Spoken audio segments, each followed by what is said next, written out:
So you went from being labeled learning disabled, being an engineer for Learjet, to revolutionizing the way they work on planes. Yes. Okay. It let me know that, just because someone threw a label at me doesn't mean that that is the label that I'm going to live with the rest of my life.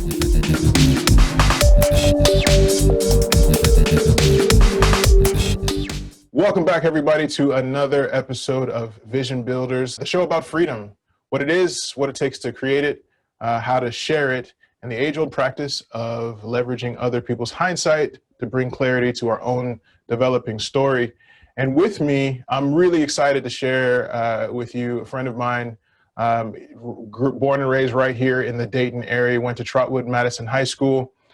He actually went to, at the beginning of the JVS program here in the Dayton area, their burgeoning the electronic engineering program. And after being labeled someone who was learning disabled, managed to be an engineer for Learjet. So talking about a guy who knows how to overcome some adversity. He's going to share a little bit about that. But I don't want to get too much into his story. So let me just introduce to you Chuck Thokey. Chuck, it is such a pleasure to have you with us. He and his wife, Christina, and their 4 kids are just such a gift to our community. So Chuck, say hi to the people. Yeah, thank you so much for having me on the show there, Chu. Hey, it's a pleasure and an honor to have you. One of the reasons you're on the show is, love and respect is kind of the prerequisite for anyone to be on the show. And the first time I met you, you came in, you spoke to a lot of the my team members in my office, in our agency there, and my wife actually walked away and she was talking about you because our jaw kind of hit the floor because your story defies a lot of expectations or a lot of limitations that people tend to put on other people from in a way of saying, well, such and such is hard for them. We need to make it easier.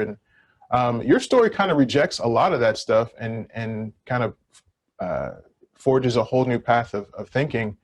And I would love for you to kind of go back at least to what you were hearing as a young guy about your identity and where did you go from there? Well, going all the way back to middle school when I was labeled, it was a learning disability. My learning disability is more in comprehension. I can't read a book. I mean, it's hard for me to study, which is all I've ever done. If you're going to get somewhere, you got to get there either through books or through experience. And so with me, I have to find different ways of doing things. But going back to that era of being learning disabled, when you're being told as a young kid that you're learning disabled, you just accept it. It's like, it's just a part of who I am now. And at when the opportunity was given to me to go and tour that JBS, anybody around here will know what the CTC or the JBS is, but to tour that facility, they took us over towards the new programs, which are the engineering programs. So there'd be computer engineering, there was electronic engineering, and many others. And I really resonated with the electronic engineering. I liked it. It sounded really neat, and I wanted to be a part of it. The problem is that you're typically going to be on that scale of being gifted to go into that. Because if not, then they have just electronic programs that you can go into. But I didn't want to be that. I was an achiever, even though I didn't achieve a whole lot in high school, but I wanted to be an achiever. And so I wanted that program. So I decided I was going to go ahead and I was going to test for the program. And so when it all came down to it, I took the test. I was coming into the high school one morning, and my learning disability, my LD teacher, was running down the hallway. And I'm like, I am in a lot of trouble, and I don't know why. And Ms. Simpson just kept screaming, you passed, you passed.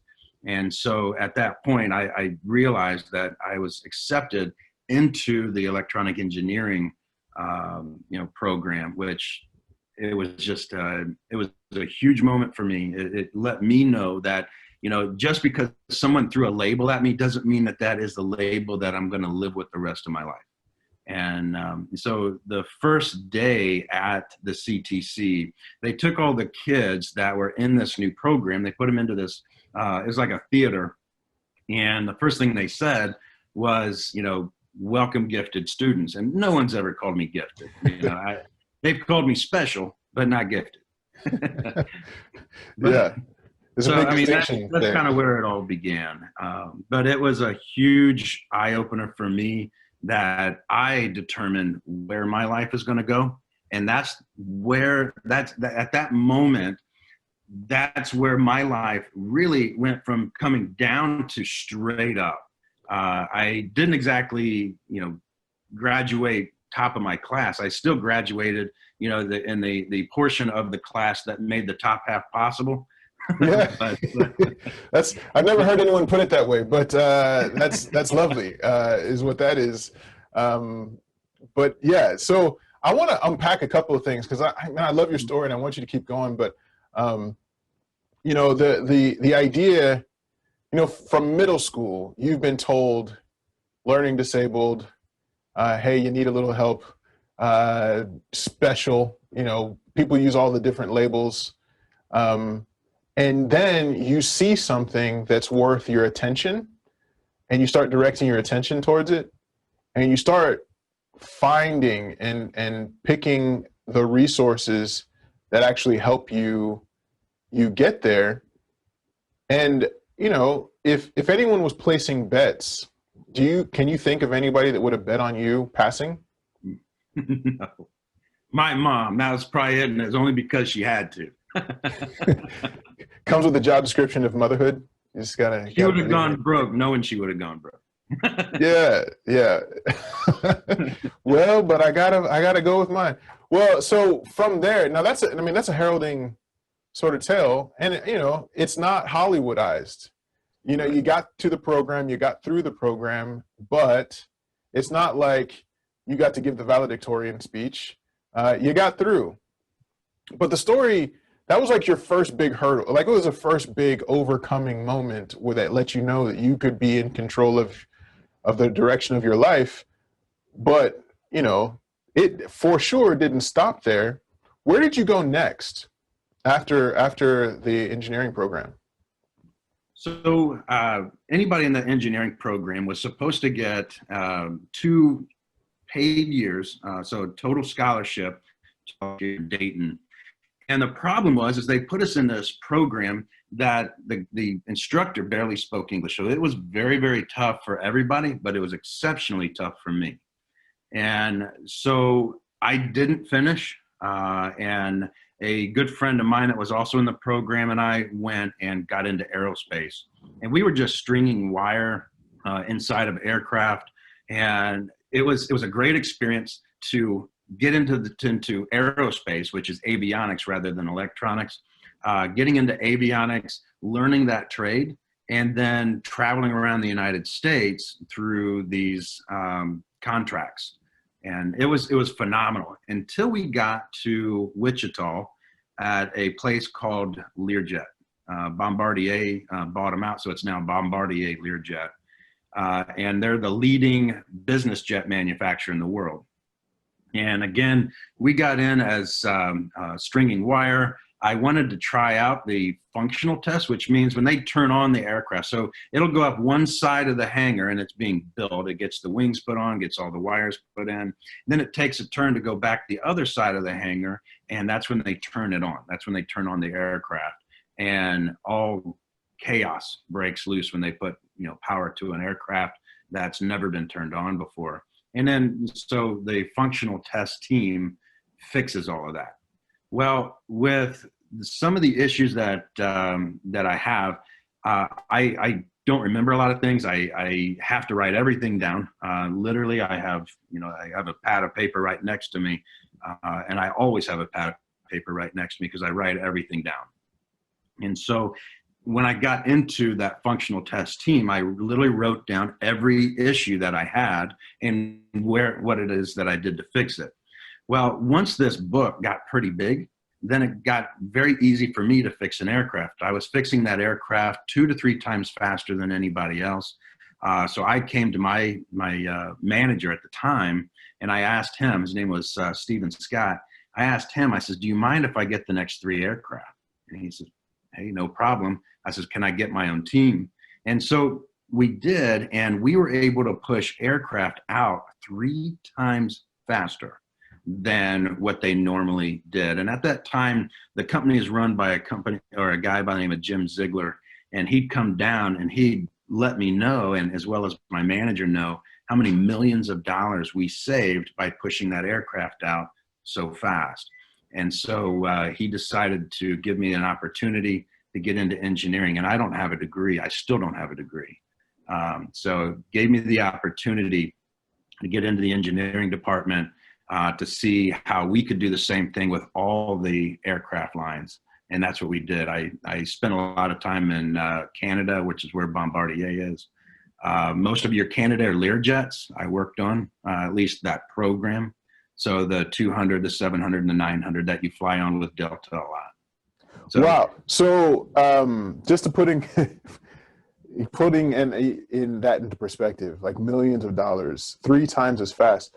Building an airplane, that's not a crew of 2 people. That's not a crew of 5 people. Like when you said Jim Ziegler? Yeah, he was the president at the time. Yeah, when he's telling you you're saving him millions of dollars, it's not that difficult to kind of quick math calculate where that money is coming from. When you can imagine a plane takes 3 weeks and you can do it in 1, or it takes 9 weeks and you can do it in 3.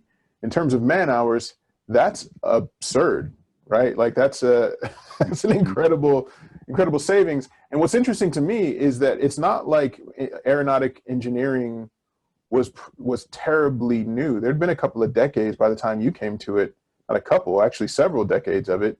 And no one had ever thought to create processes and systems for building and then testing an aircraft until you, the guy who didn't have the degree and didn't go through all the same schooling that they were taught how to do it. Nobody ever thought out of the box and said, we can do this better until you. And I hope everybody listening to this is catching some of this stuff. Like, you don't have to be qualified to show up. You have to be intentional, and you have to dream big. And clearly you did. And so what people some people who know you now might know this, but what people don't realize now is this was not like, you're not still in aeronautics. Like you have created an enormous presence in home remodeling. I want you to share a little bit of your stories with was it Bath Fitters? I don't want to drop a name that you may or may not still be associated with, but I'll let you direct that. But it gets better. You figuring out how to create systems that created efficiencies led to much, much more. Can you tell us a little bit about that? So once 9/11 happened, chaos broke out in aerospace. Obviously, a couple of airplanes go into a big building. It tends to hurt that industry. So, what happened was we came back to Ohio. I got into sales and found out, and long story short, I found out I was pretty good at sales. I sold anything from insurance to mortgage, and then ended up at home. And it has been very good to me. It's been very good to my family. And so I got into my first home improvement company that I came into was Bath Fitter, a guy that was a very close mentor, or is a close mentor of mine. Jason Haught with Bath Fitter brought me in, and he didn't know if he was betting on the right guy. He does now. I mean, it's been a long time since I've been there, but we did some great things with Bath Fitter as far as growing them and putting in the right systems. And then ultimately an opportunity came along with a company called Able Roof and Mr. Roof, which is the largest residential roofer in the United States. And I don't want you so to glaze over Bath Fitters. You did some pretty cool things, you say, but like you became with Bath Fitters.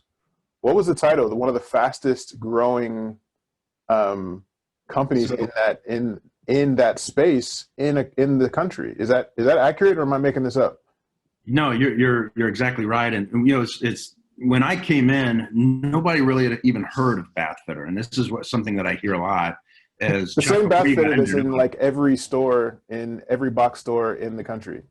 Nobody had heard of it. you know, that's Rebath, which is another company I've worked with. Okay, I'm sorry. Yeah. Bath Fitter is the name brand. It's like when you ask for Kleenex. You know, Mhm.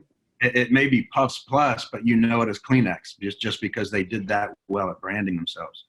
And so, same thing with Bath Fitter. You know, if I'm going to go into a home and I'm going to sell them something other than Bath Fitter, a Rebath or Bath Planet, something like that, I always get. So it's one of those fitters. It's one of those fitters, and it's like I actually did pretty well, Yeah. but. You know, after I left, everybody knew what Bath Fitter was, who Bath Fitter was. It became easy to sell Bath Fitter just because of the branding. And that's not all me. I mean, it was a team. You know, when someone comes into an organization, it's never just them. It's the team that they put behind them, you know, Yeah. and the team that they associate themselves with. Same thing with Abel and Mr. Roof. There's over 300 employees there. So for me to say, hey, I did great things there, it's we did great things there. But, you know, somebody has to be there to move that forward. Yeah. Cast a big vision. I mean, is there any insight that you can tell us about? Because like this has now become a pattern. You're not 20 years old. You've been doing this pattern of going into a place, looking around, assembling a team. Even back at the Learjet days, you asked, "Can I put my team together?" And you Mm-hmm. did that. And so that theme seems to be running throughout. Are there any nuggets of like what should if somebody is in a position where they have an opportunity, maybe in management of a company, or they're an entrepreneur, and they're trying to attract the right people to go build a vision, no pun intended. I don't know, maybe a little bit intended, but they're trying to really grow. What would be some first steps, just some keys that you would say, hey, slow down and do this before you get off to the races? You're exactly right. When you're looking to build anything, I don't care if it's, you know, you're building a church, you're building a large company, you're building something from the ground up. It's the team that you choose to associate yourself with. Now, it's not just building a team. You have to build the right team. And any of the business owners that I work with, the first thing is you have to hire for your weaknesses. If you don't like to market, you need to hire a marketing person. If you don't like to sell, you need to hire salespeople. If you don't know how to put the product inside someone's home, then you need to find somebody that knows how to do it better than anybody else. And here's the other thing is never, ever burn a bridge. You know, when I leave a company, those people are some of my closest friends. And at any time that they decide that, hey, you know what, me and my wife are moving down to Florida. Do you have any other companies down there? It's great to know that this is one of the best salesmen or the best production people I've ever met. And I'm going to associate myself with them. I'm going to bring them into Florida, or maybe bring them into another company of mine. But, you know, to know the best in the business and to put them where they need to be. I mean, you can't, that team itself and how to build that team is essential. So you got to know who you need, not just, I'm going to throw an Indeed out there and someone that talks really well, I'm going to hire that person. You got to know who you want. I do the same thing when guys, you know, when they want to talk about, man, I need to find a wife. And it's like, well, you need to find a partner is what you need. It's the same thing. You know, you're about to marry somebody into your company, and you better know who they are, what they can do, and what they can do for you. Wow, that's huge. I think it's huge because a lot of times people hire or they assemble a team from a state of desperation. They look at the Most, numbers and say, this is what we're not getting done. We need somebody who does this. And from that state, they don't often take the time to dream and to consider, like, what would life be like? What would our business be like? What would our customer experience be like if we had, and then start to imagine who that person is. And I know that sounds, for some people, it sounds a little hokey, but I have found that the greater confidence I have about who I need to join me in whatever I'm trying to do, the more capable I am of recognizing when they show up. And so, chicken and egg thing, I guess you could say, but I found the pattern that if I'm not really considering who and why, I'm not able to notice the what and the how when they when they cross my path. So and so now you're also, I mean, the pandemic that I keep, as we do these episodes, I keep trying not to timestamp it, but like, I'm pretty sure that the pandemic of 2020, global pandemic, will go down in history as a significant moment. So at this point, I'm done trying to hide that that's where we were. However, you have been also not just building individual companies as a consultant or as a team lead. You've also been a speaker at a lot of conferences and events, not least of which schools. Talk a little bit about what you're doing now. So most of what I do now is I talk to a lot of conferences, a lot of home improvement conferences, sales conferences, leadership type conferences, to come in and help people understand the new wave. So many of the speakers, and I love them all, but so many of the speakers are still talking about the same stuff they talked about 10 years ago, and times have changed. Times have changed more in the last 10 years than ever. And it's been very, very rapid. So when I'm coming in, I'm not like Larry Winget, where he's very irritating. He's very in your face. I love Larry, but I am very upfront. If there's issues in that sector, I'm going to bring them up. I'm going to leave people with their jaws open a little bit. I'm there to make sure that when you leave that conference, that you leave with something you can use, not just, yeah, that guy was pretty cool. Yeah. I mean, I think that's the hope of any one of us who gets in front of people to share something is, there's a lot of people that I know that are in the space, and sometimes me included, where you get done with a talk and you have this, like, I hope I gave them something that will change their lives, that will make it worth every penny, every sacrifice that they made in order to get here. And I know that's who you are. It's one of the reasons I wanted to share you with who my audience is because, like, I don't work in the home improvement space, but I recognize that in hearing your story and even the patterns that you've created in life, we can all grow from that. We can all, you don't have to be in home improvement to understand the value of creating systems and best practices, to the value of assembling a good team, the value of not, I mean, one thing that, I don't know if I was watching a video that you had posted or if I was sitting across from you getting coffee, or at what point you actually shared with me something about, like, the sales process, and rather than selling on price and speed, selling on value, and kind of casting people into the future of what their life would be like if they didn't get the best value. And I think we were having coffee and you were telling me a story, and one thing that I've said on this program is this idea that, if the value is high enough, sometimes the cost doesn't matter. And I feel like one of the reasons that you've been so successful in sales is that you're not racing to the bottom of price shopping. What you're doing has a lot more to do with making sure that you're solving problems for people and giving them good pillow time, right? They've got peace of mind. They can rest knowing that a job was well done. Can you talk Yeah. into that a little bit, or did I just like, I was No, just no, trying to no. remember. So there's a phrase out there. I didn't come up with it, but the phrase is, "I'm too broke to buy cheap." And, you know, there's so many people out there that are just looking for the cheap fix.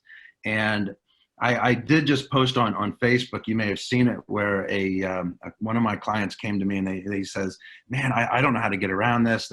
Last night a customer told me that, wow, you guys are really expensive. You know, I'm sorry I wasted your time. I says, you need to look back and say, look, sir, you didn't waste my time. My biggest fear is that you're going to go with a cheap contractor that's going to waste your money. And he's like, oh my gosh, So that's good. genius. Like, that's a play on words, but it throws it back at the homeowner to help them understand that it's not about the price, that no matter where you go, and everybody's seen the funny tattoos and stuff like that, but you know, no matter what you do, no matter where you go, you can always find it cheaper. The problem is at what risk are you going to go in and get something cheaper? Yeah. Yeah, So you that's have to have a sales process, and that sales process has to have price conditioning in it, so that, you know, anytime we go in for baths, you know, we always know that, you know, the magic number for baths is, you know, like right around $3,500. Well, if you've ever, you know, worked on your bath or had your bath changed out, it could be in upwards of 8,000 or 9,000. So wow. we have to take that, and we need to bring them from here to here before that price comes out. So we have to bring that value. We have to show them why it can cost that much, Hmm. and why, you know, you can use tile and you're going to be doing it again here in 10 years, or you can do it in acrylic and it'll look the same in 40 years from now, that when you're ready to sell the place, than it does the day that it went in. So again, it's all on the value of what Yeah. you're going to choose. I mean, I know this is not necessarily the space that you live in, but I feel like there's such parallels to just life in general.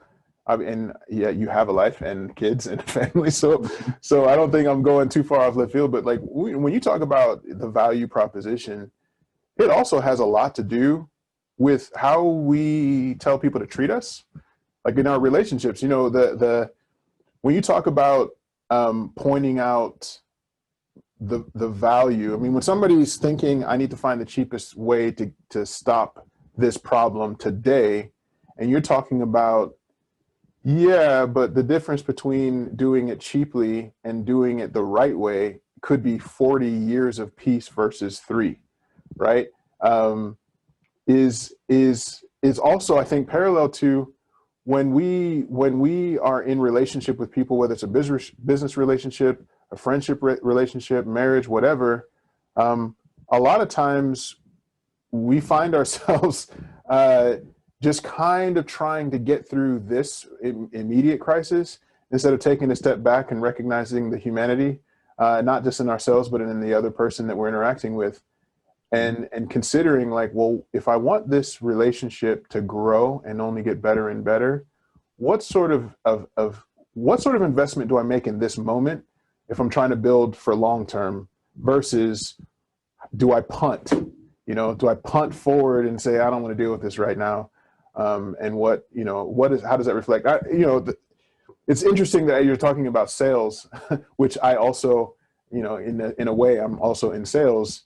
But I'm sitting here thinking, man, isn't that true? I mean, of relationships.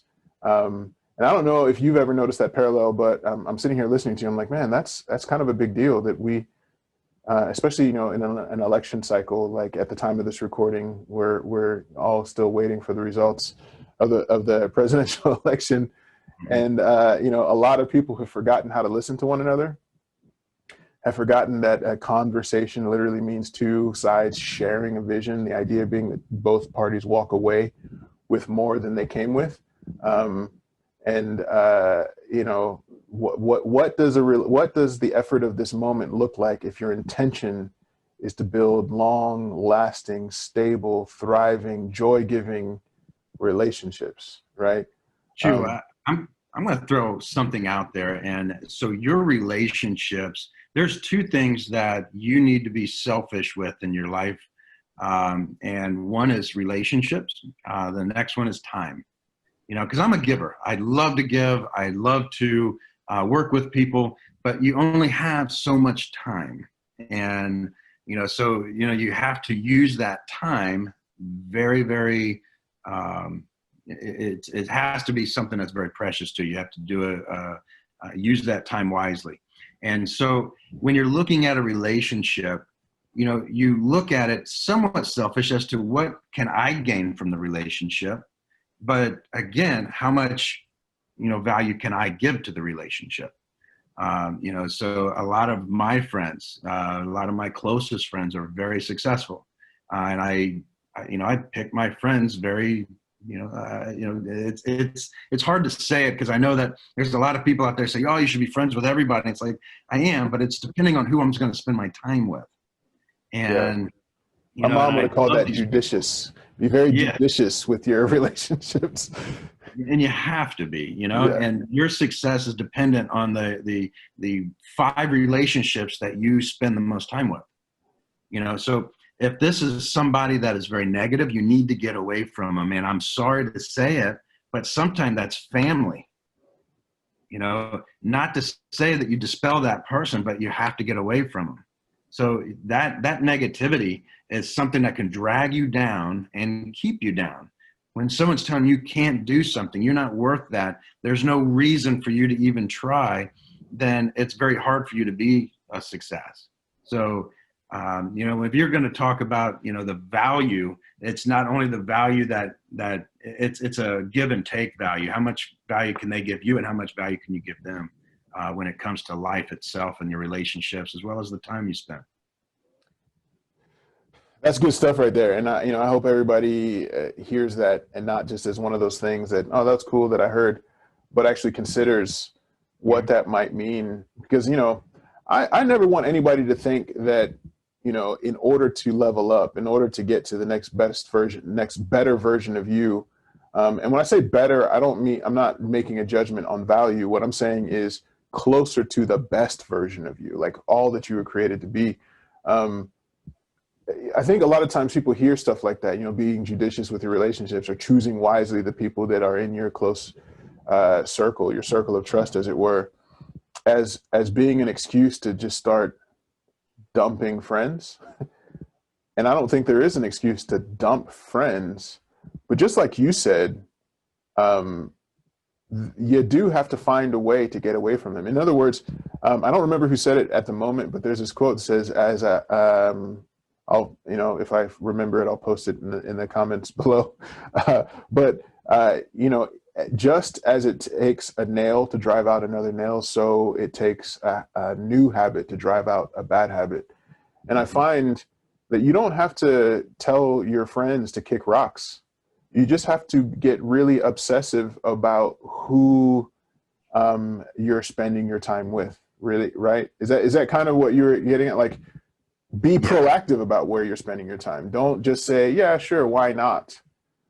When people ask you to be around or to do things, but start to be, proactive about what you want your time to look like. Is that a little bit closer to what you're referring to? Right on. You're right on. So, man, it's always a pleasure spending time with you, Chuck. It's funny, when you came and you spoke to our office, I immediately was like, Josh, I need to get in touch with that guy. It was just one of those moments where I was like, right now, run, don't walk, give me his contact. And then we went and had coffee, and I shared with you some of my goals, and you gave me a lot of good ideas, which I then went and executed on. And arguably, you're one of those people that planted some seeds that led to me doing this, in a way, because times changed for all of us a little bit, and here we are. So I appreciate you. I want to just kind of acknowledge you in that way, and then also too, I want you to take a minute and just tell people how they can get in touch with you, how they can support voices like you, specifically yours, just being able to be more readily available to people. And also too, if you could spend a moment talking about the work that you've done with kids And if you're a teacher or an educator out there and you would like to get Chuck in front of the people you love, how does that work? So I do want to start out with that. When it comes to the kids, I love to give back. I don't charge to speak at schools. I don't charge to speak at churches. It's just me giving my story. It's me just kind of opening up, and the kids that get me most are those kids that are in those LD classes. I think they're called IP now, but these learning disabled kids, where they're being told that they're special. And these kids aren't dumb. I mean, they know what this means. They know they're not like the other kids in school. And all that means is that they don't learn the same way. So I'd love to get into more of the schools. I'd love to sit down in front of somebody that thinks that they're different from everybody else.